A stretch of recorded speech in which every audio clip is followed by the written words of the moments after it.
mi nombre es Javier. No busco que me tengan lástima, pero para que entiendan la locura de lo que voy a contar, necesitan saber algo sobre mí. Soy un doble amputado. Hace 5 años, un accidente de coche me arrancó ambos brazos a la altura de los bíceps. El primer año fue un infierno, una batalla constante contra mi propio cuerpo y mi mente. Pero lo superé. Aprendí a vivir de nuevo, a ser independiente. Tengo herramientas adaptadas para casi todo, y mis pies se han vuelto mis manos para tareas que la mayoría de la gente ni siquiera piensa. No dependo de nadie, a menos que sea absolutamente necesario. El punto es que me las arreglo. No es una vida perfecta, pero es mi vida, y la vivo con la cabeza en alto. Y en el centro de esa vida está Elías, mi hijo de 6 años. Él es la única razón por la que sobreviví a la rehabilitación y a todo lo que vino después. Comparto su custodia con mi exesposa, Ana. Nos divorciamos hace 2 años, y aunque no ha sido un camino de rosas, habíamos logrado manejar los típicos problemas de la crianza compartida. O eso creía yo. La familia de ella nunca me quiso, ni siquiera antes del accidente. Siempre pensaron que ella se conformaba con poco al estar conmigo. Después de la tragedia, fue peor. Empezaron a tratarme como si fuera un proyecto de caridad, una causa perdida. Por eso me mantenía lo más alejado posible. Pero ahora, el incidente. El jueves por la tarde, como cada 2 semanas, fui a dejar a Elías a casa de Ana. Nada fuera de lo común. Llegamos en un Uber porque ese día no llevaba mis prótesis, que estaban en mantenimiento.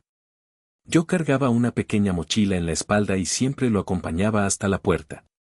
Es nuestro pequeño ritual, me gusta ayudarle a desabrocharse el cinturón con los pies y darle un pequeño empujón de despedida con el hombro.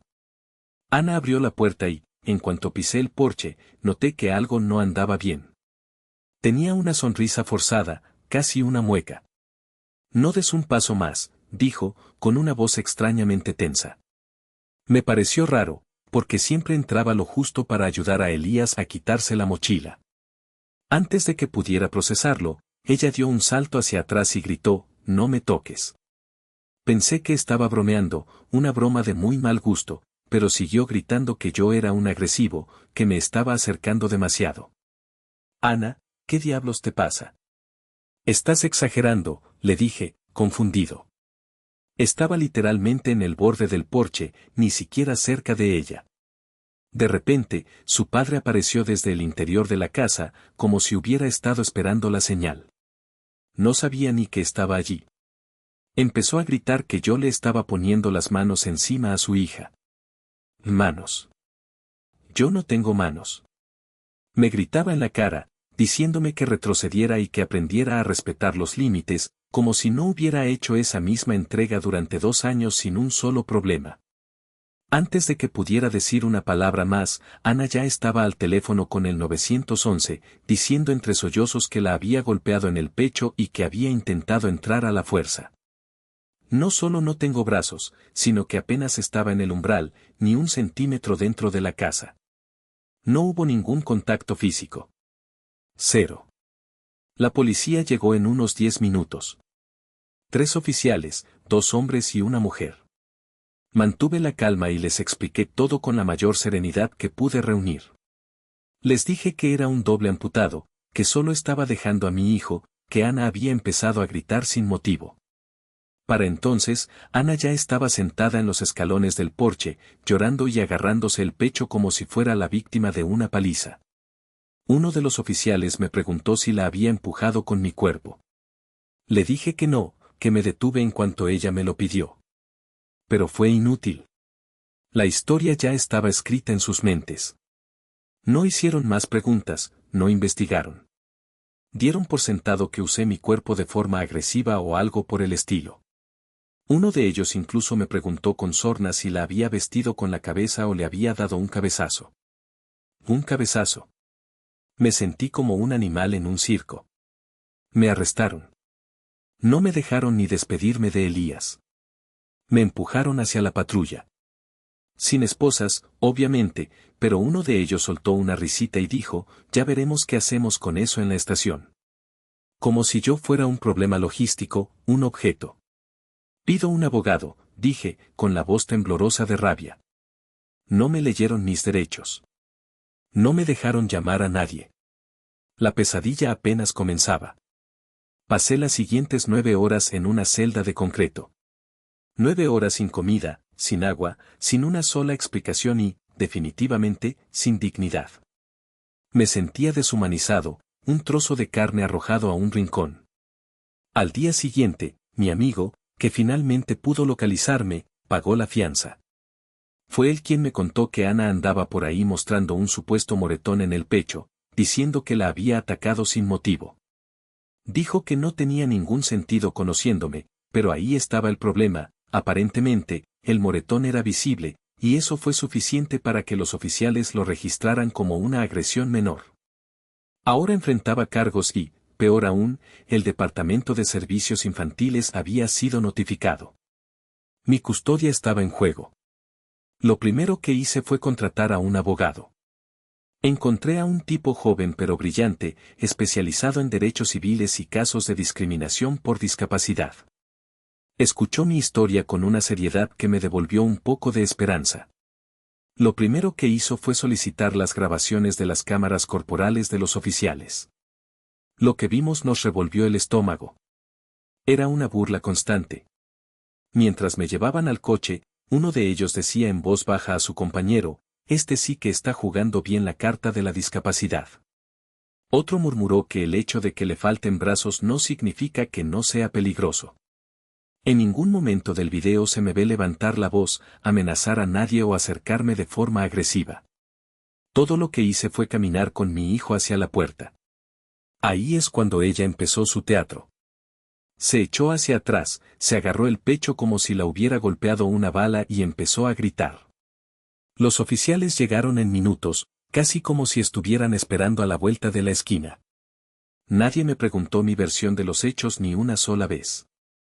El padre de ella, ese hombre que me odiaba desde el día en que me casé con Ana, apareció en escena para rematar la faena. En la grabación, se le oye llamarme psicópata y decirle a un oficial que yo llevaba semanas perdiendo la cabeza. Puras mentiras.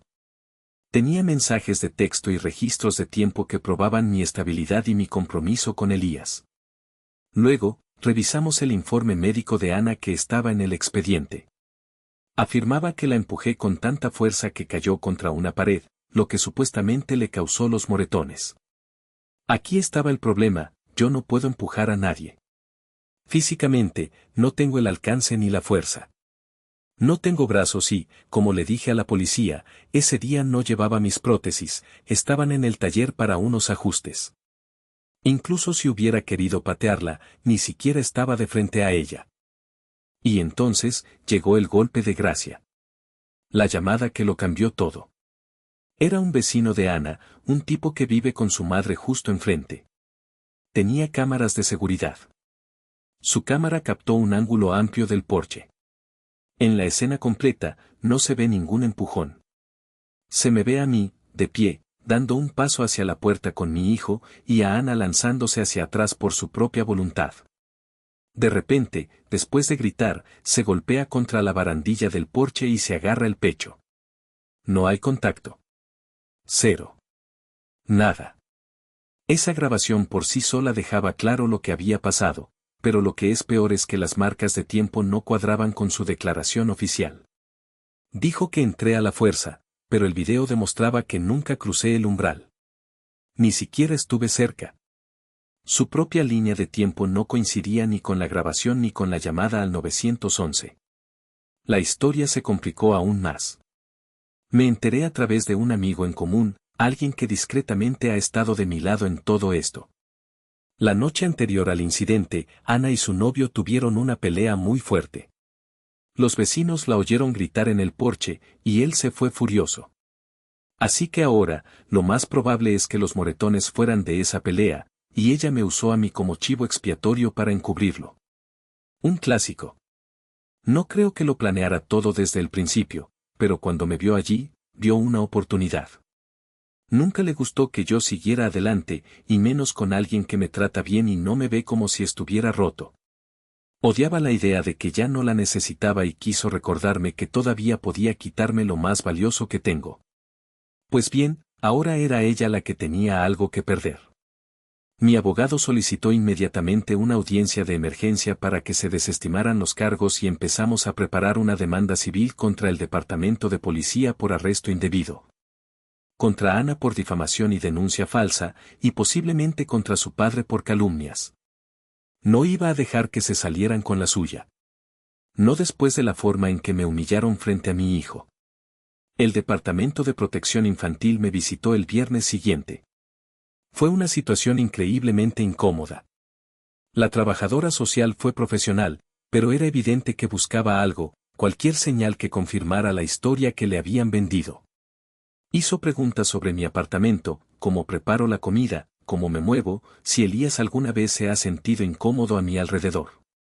Le mostré mis rutinas, cómo funciona mi tecnología de adaptación, cómo manejo las visitas al baño con él. Asentía todo el tiempo, pero tomaba notas copiosas. Podía decir que, aunque le habían contado un cuento de terror sobre mí, no se lo estaba tragando del todo. La semana siguiente, presentamos todo al fiscal, el video de la cámara corporal de los oficiales, el video de seguridad del vecino de Ana y el informe médico que no cuadraba. Demostramos que la acusación de que la empujé, de que fui agresivo y forcé la entrada, no solo no estaba respaldada por el video, sino que era físicamente imposible. También insinuamos la alta probabilidad de que sus lesiones fueran anteriores al incidente conmigo. Y, ¿adivinen qué? El caso fue desestimado. Silenciosamente, sin una disculpa, sin una explicación, solo un papel que decía desestimado por falta de pruebas suficientes.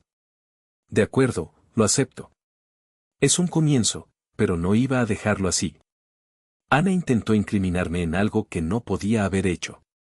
Toda su familia respaldó sus mentiras y la policía se tragó la historia como si yo ya fuera culpable. Ahora que el cargo penal había desaparecido, pasamos a la ofensiva con la demanda civil. Mi abogado presentó formalmente los cargos contra Ana por difamación y denuncia falsa. Contra el Departamento de Policía por mala conducta durante el arresto y por violar el protocolo de la ley de estadounidenses con discapacidades. Y contra los oficiales involucrados personalmente por uso excesivo de la fuerza y mala conducta. Y estábamos preparando la demanda contra el padre de Ana, también por calumnia y acoso. Hablando de su padre, el tipo empezó a dejarme mensajes de voz. Mensajes de voz, como si estuviéramos en los años 90. Uno decía, ¿de verdad vas a arruinarle la vida por un malentendido? Madura. Otro, sé un hombre y supéralo. Los guardé todos. Mi abogado tiene copias. No contento con eso, también se presentó en mi apartamento. No abrí la puerta, pero lo vi por la mirilla, gritando en el pasillo que yo no era un hombre de verdad y que era un cobarde patético escondiéndome detrás de demandas. Llamé a la policía y grabé el incidente con mi teléfono. La familia de Ana estaba entrando en pánico porque sabían que no íbamos de broma. Mientras tanto, tuvimos una audiencia de custodia temporal. El informe de los servicios sociales fue clave. Señalaron las inconsistencias en el relato de Ana y destacaron que ella había ocultado información sobre la presencia de su novio y la pelea que tuvieron.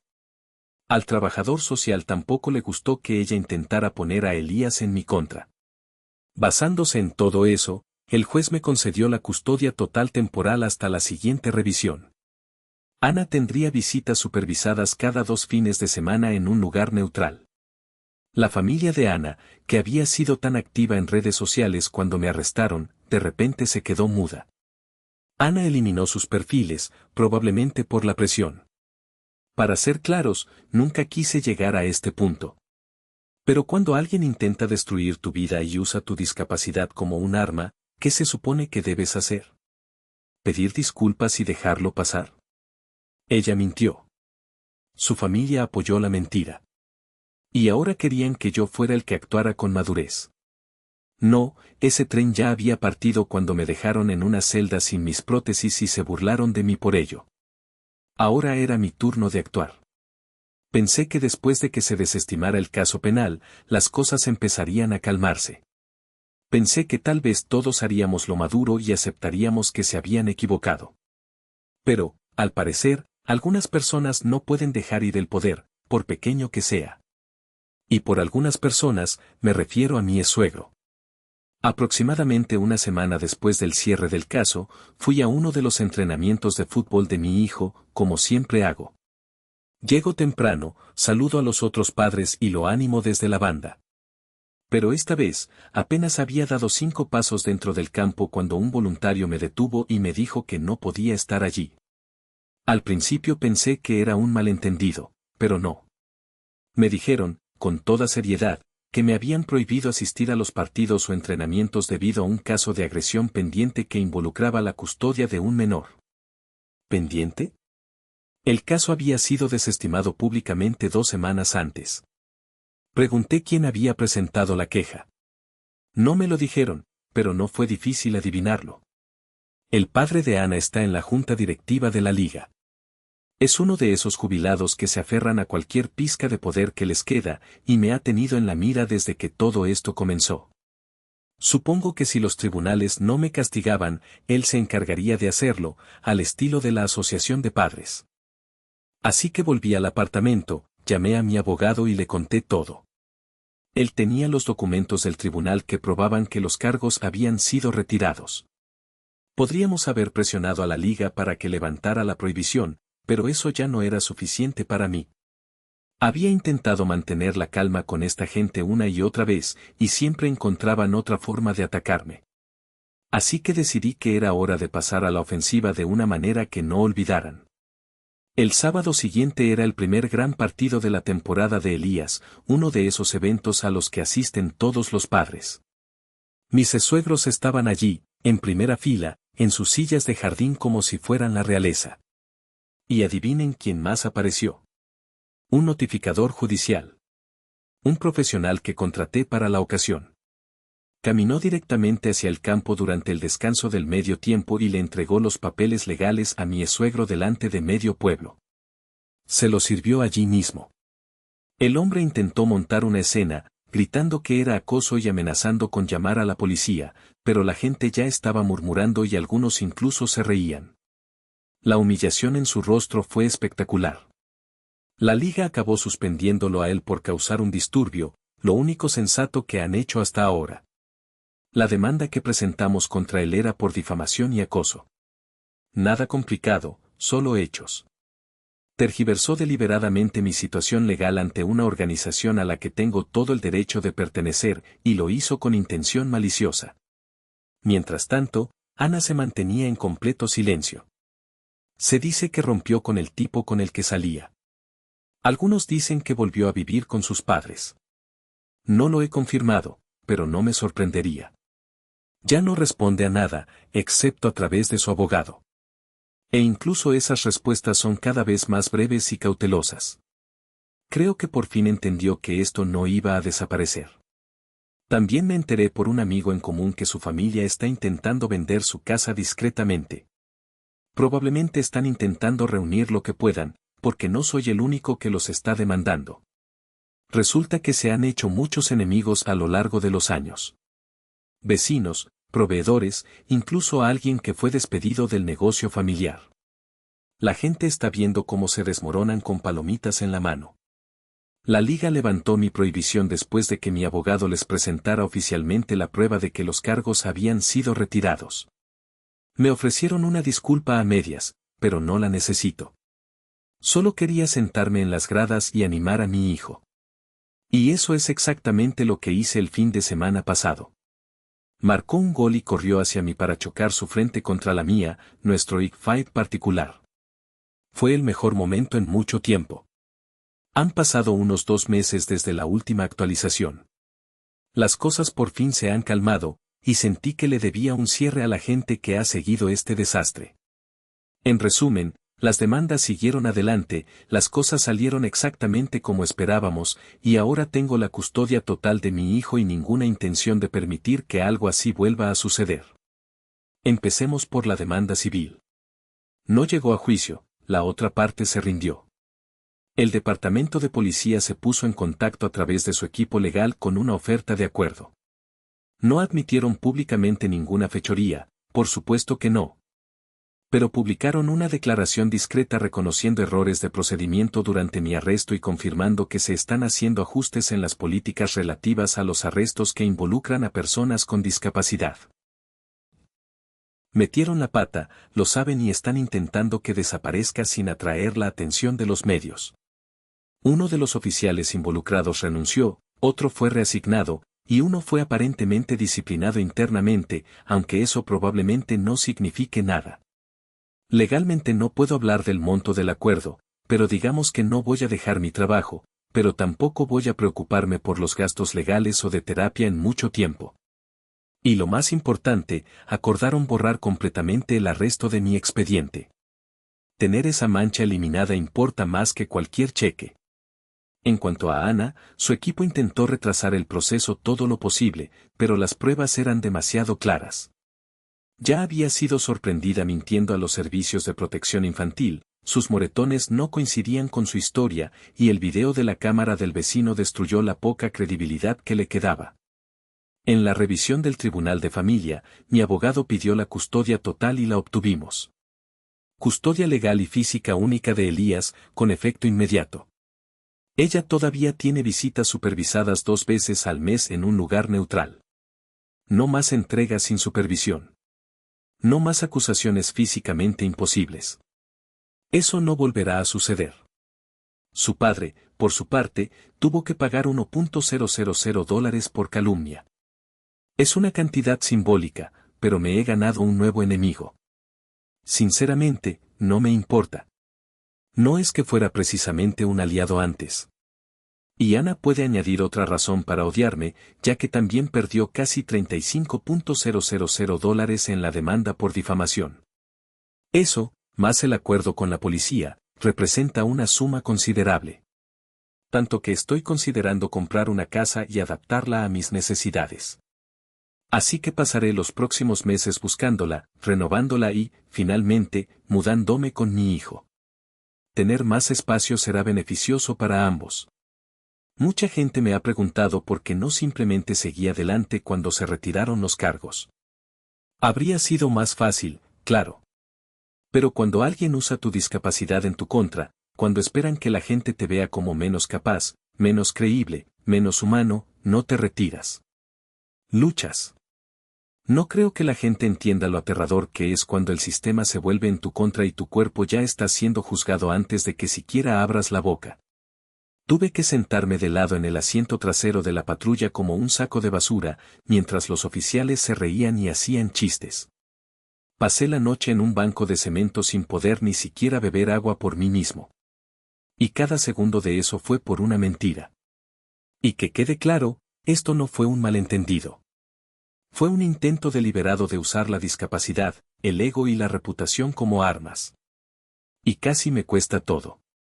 Si no hubiera tenido ese video del vecino, podría estar ahora mismo en un tribunal tratando de demostrar que no hice algo que físicamente no podía hacer. Eso es lo que más me afecta. No solo lo que hicieron, sino lo fácil que fue para ellos hacerlo. Por ahora, me estoy centrando en lo que importa, mi hijo, mi salud y volver a una vida normal. Ya no busco venganza, solo justicia. Y la conseguí. Eso es todo lo que siempre quise. Solo quiero agradecer a los completos extraños que me han apoyado más que gente que conocía durante años.